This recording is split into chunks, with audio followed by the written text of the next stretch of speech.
Hello dear students, welcome back to my channel physics SPC. Rotational motion का एक अच्छा question. An L shaped object made of thin rods of uniform mass density is suspended with string as shown figure.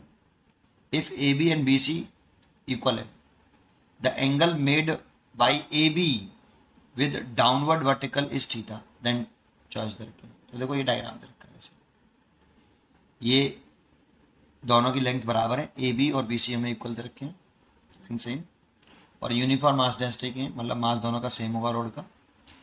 और ये vertical से string से A B rod theta angle बना रही है। वो चार चॉइस दे रखे हैं। देखो ये इक्विलिब्रियम में होगी, कैसा होगा पूरा सिस्टम।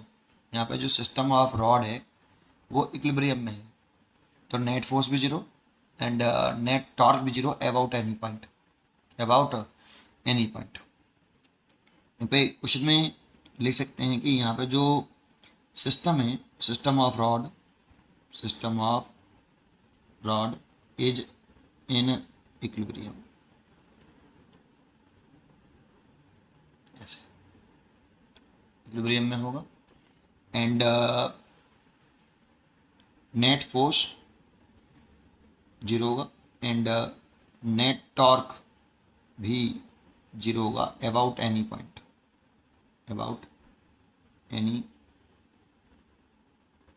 पॉइंट। ठीक है। अच्छा, हमें थीटा निकालना है तो क्या करें। देखो ये टेंशन हो गया स्ट्रिंग में टी, इसमें कौन से फोर्स लग रहे हैं वो दिखा देते हैं पहले। एक तो टेंशन हो गया टी स्ट्रिंग में, और एक इसका सेंटर ऑफ मास पर इस रॉड का अगर मैं वेट देखूं तो ये एम जी होगा ऐसे। ठीक है। और एक इसको थोड़ा सा आगे डालूं डेड डैश, ये इसका सेंटर ऑफ मास हो गया। ठीक है।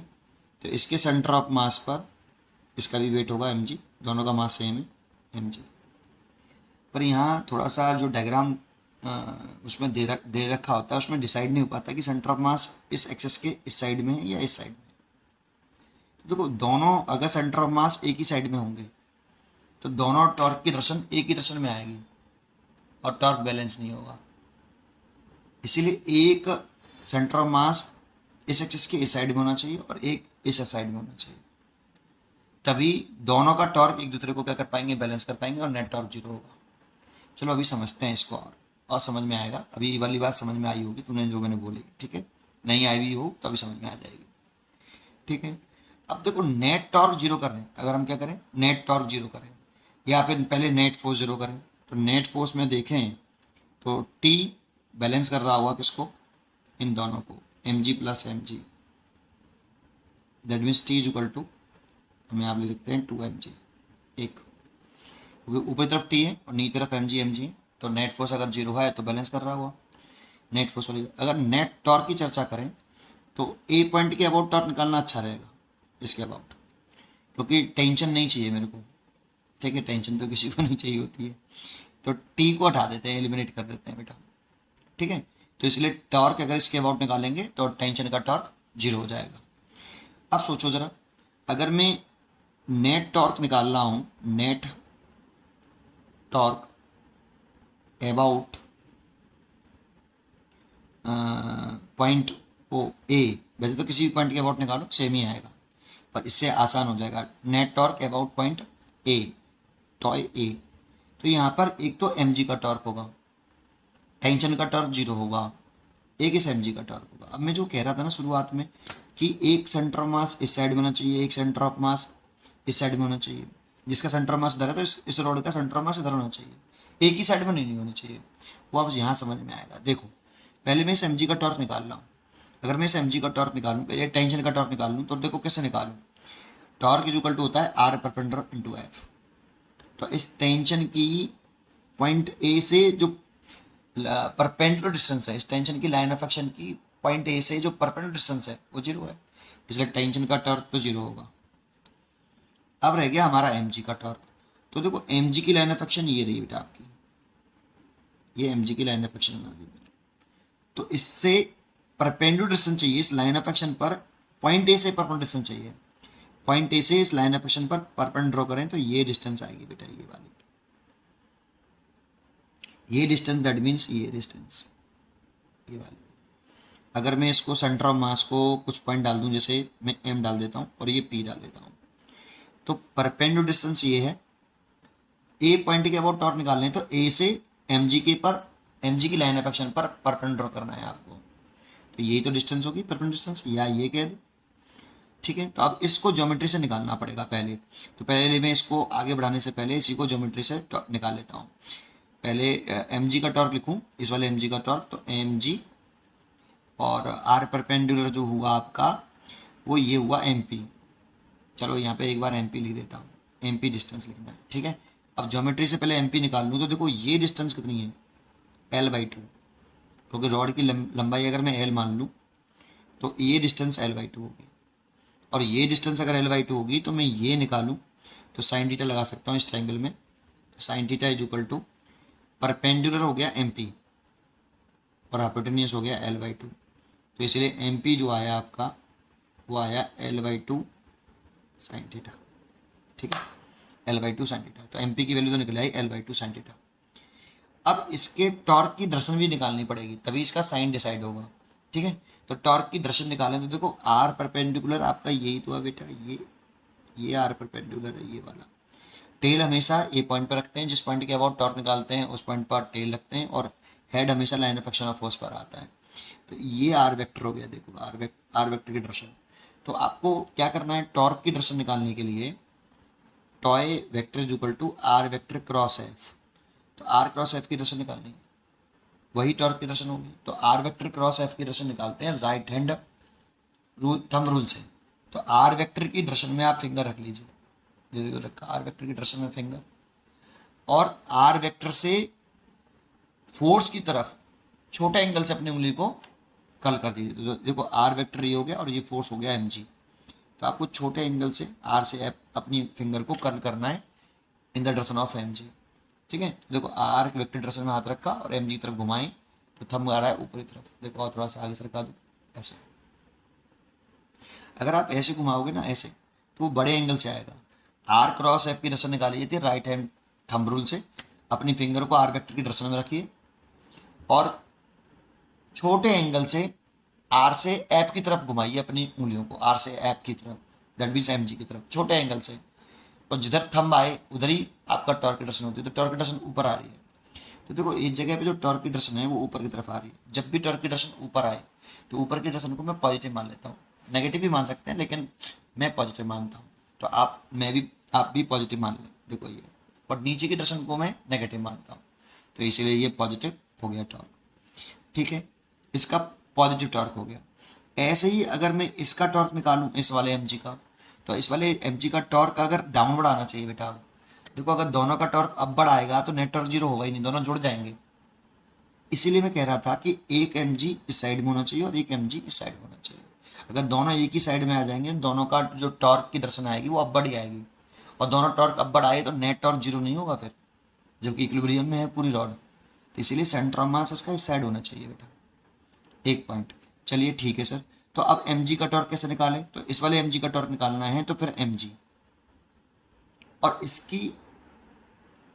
इसकी लाइन ऑफ एक्शन ड्रॉ करूं, देखो यहां से ऐसे सीधा, ये line of action of force हो गया, और इसकी रोटेशनल एक्सिस से परपेंडिकुलर डिस्टेंस ये रही, क्योंकि पॉइंट ए के अबाउट टॉर्क निकाल रहे हैं। तो पॉइंट ए से एम की line of action of force पर परपेंडिकुलर ड्रॉ करिए। तो ये मैं ड्रॉ कर दी, ये वाली डिस्टेंस चाहिए मेरे को, दैट मीन्स मेरे को डिस्टेंस चाहिए ये वाला। मैं डाल देता हूँ यहाँ पे के, और यहाँ डाल देता हूँ एन। तो मेरे को के एन डिस्टेंस चाहिए बेटा, के इंटू एन। बस इसी को निकालने में यहाँ पर कंसेप्ट है और कुछ नहीं, ज्योमेट्री ये सिंपल सी है ना। तो देखो के एन चाहिए। दूसरी बात, अगर ये इसकी जो आर परपेंडिकुलर की डायरेक्शन दिखाएं तो वो कुछ इस तरह से होगा, आर परपेंडिकुलर बेटा, क्योंकि टेल तो यहाँ आएगा और लाइन ऑफ एक्शन पर हेड आएगा। तो इसमें आर परपेंडिकुलर और एम की नीचे तरफ तो छोटे एंगल से ऐसे घुमाएंगे बेटा, हम ऐसे डायरेक्शन निकाल लो बेटा। तो पहले आप आर वेक्टर की डायरेक्शन में देखो ऐसे रखेंगे तो बड़े एंगल से घूमेगा, ऐसे घूम रहा है बड़े एंगल से, ऐसे गलत हो गया।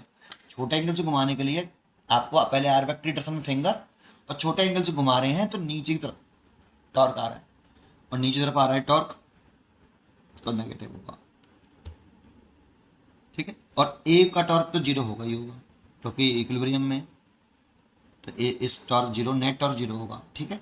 तो अब के एन निकालना हमारा अब केवल एन है, तो के एन कैसे निकालें, तो देखो के एन अगर मेरे को निकालना है तो ज्योमेट्री ये कहती है मैं पहले इस वाली साइड में पहले मैं बी एन निकाल लूँ, क्योंकि मेरे को ये वाली अगर मैं देखो के एन सीधा निकालूँ तो निकाल ही नहीं पाऊंगा, लेकिन मैं बी एन निकालूँ पहले बी एन, तो ये सेंटर ऑफ मास है बेटा आपका, ये क्या है सेंटर ऑफ मास, ये सेंटर ऑफ मास है तो ये लंबाई एल बाई टू होगी, तो ये रॉड की पूरी लंबाई एल मानी है, तो ये यहाँ से यहाँ तक इसको डाल लूँ जे, तो बी से जे तक लंबाई तो एल बाई टू होगी, और ये एंगल थीटा है तो ये वाला एंगल 90 होगा, तो ये वाला एंगल 90 माइनस के थीटा होगा, देखो ये वाला 90 माइनस के थीटा, और ये पूरा एंगल 90 है तो ये वाला एंगल आ जाएगा थीटा, ज्योमेट्री से देखो ये एंगल थीटा, ये 90, तो ये वाला इस लाइन के और इस लाइन के बीच में 90 माइनस के थीटा, क्योंकि इसके और इसके बीच में 90, तो 90 में से 90 माइनस के थीटा घटाएंगे तो दैट मीन्स ये theta,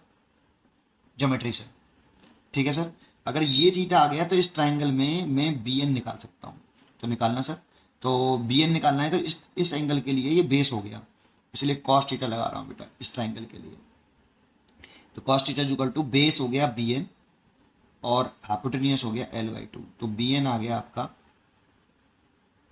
L by two cos theta, ये ठीक है। लेकिन सर मेरे को बी एन थोड़ी चाहिए था, मेरे को तो के एन चाहिए था सर, मैं वही उसी पे आ रहा हूँ।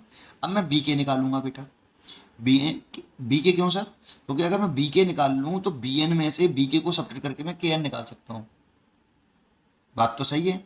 तो बेटा इस बी के को निकालने के लिए ये वाला ट्राइंगल चूज करूंगा मैं, ये वाला, ये ट्राइंगल मैं चूज ही नहीं कर सकता, क्यों, क्योंकि बी के में ना तो मेरे को ये यहाँ से यहाँ तक की साइड मालूम है भाई, ये तो बी से जे तक की साइड मालूम थी मेरे को एल बाई टू, तो मेरे को ये वाली साइड मालूम ही नहीं है, इसलिए मैं बी के इस ट्राइंगल का यूज करके तो निकाल ही नहीं सकता, तो मेरे को इस ट्राइंगल का यूज करना पड़ेगा बेटा, इस वाले ट्राइंगल का, और यहां से मैं इस ट्राइंगल का यूज करके मैं साइन थीटा लगाऊंगा बेटा इस बारे में, ये वाला साइन थीटा, ये वाला थीटा लगा रहा हूं मैं, इस ट्राइंगल में यूज कर रहा हूं बेटा, इस थीटा के लिए ये बी के परपेंडिकुलर है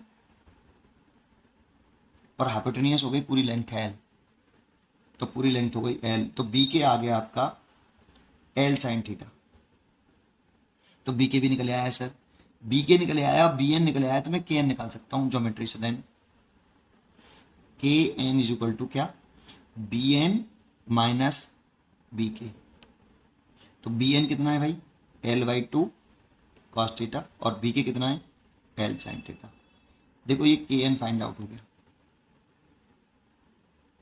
और के एन निकले आया था यहाँ रख दो, सॉल्व कर लो, सबकी वैल्यू पुट कर देता हूँ, देखो एम जी, एम पी की वैल्यू कितनी निकाली थी बेटा, एम पी की वैल्यू थी L by two sine theta, तो एम पी की वैल्यू पुट कर दो प्लस, सॉरी मल्टीप्लाइड, ये तो जीरो हो गया ना, इसकी वैल्यू पुट करें एम पी की वैल्यू तो मल्टीप्लाइड कितना L by two sine theta minus M G के एन की वैल्यू पुट करें तो ब्रैकेट में L by two cos theta minus L sine theta, ऐसे इस वाले को इधर ले आओ तो प्लस का हो जाएगा, देखो पूरा एम जी और ब्रैकेट में L by two cos theta minus L sine theta equal to, इसको ऐसे लिखने दो M G L by two sine theta, देखो एम जी से तो एम जी पूरा कट गया, और इसमें से अगर मैं क्या कॉमन ले लेता एल,